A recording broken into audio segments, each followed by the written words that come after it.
پیغمبر علیہ الصلوۃ والسلام نے فرمایا تھا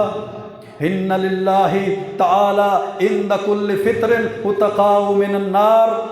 ابن ماجہ کی حدیث ہے، یہ جہنم سے آزادی کا مہینہ۔ ایک بڑی مشہور ضعیف روایت بیان کی جاتی ہے نا، پھر دعائیں بھی اس کی شیئر کر دی جاتی ہیں کہ پہلا عشرہ جو ہے وہ رحمت کا ہے، دوسرا عشرہ مغفرت کا ہے، اور تیسرا عشرہ جو ہے وہ جہنم سے آزادی کا ہے۔ پھر اس کے حساب سے دعائیں بھی بنا لی گئی ہیں، وہ دعائیں بھی پڑھائی جاتی ہیں، پڑھی جاتی ہیں، وہ شیئر کی جاتی ہیں، وہ سوشل میڈیا پہ اس کی شیئرنگ ہوتی ہے۔ نہیں میرے بھائیو، ایسی کوئی صحیح روایت نہیں ہے کہ پہلا عشرہ رحمت کا ہے، دوسرا عشرہ مغفرت کا ہے، تیسرا عشرہ جہنم سے آزاد۔ اللہ رب العزت نے پورے کے پورے رمضان کو رحمت والا بنا دیا، اللہ نے پورے مہینے کو مغفرت والا بنا دیا، اللہ رب العزت نے پورے مہینے کو جہنم سے آزادی کا مہینہ بنا دیا۔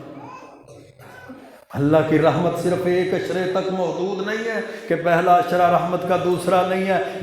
تینوں عشرے ہی رحمت والے، تینوں ہی مغفرت کے، تینوں ہی جہنم سے آزادی کے، کیونکہ پیارے پیغمبر علیہ السلام کی حدیث ہے ان للہ تعالی عند کل فطر، اللہ تعالیٰ ہر روز افطاری کے وقت لوگوں کو جہنم سے آزادی کے سرٹیفکیٹ عطا کرتا ہے۔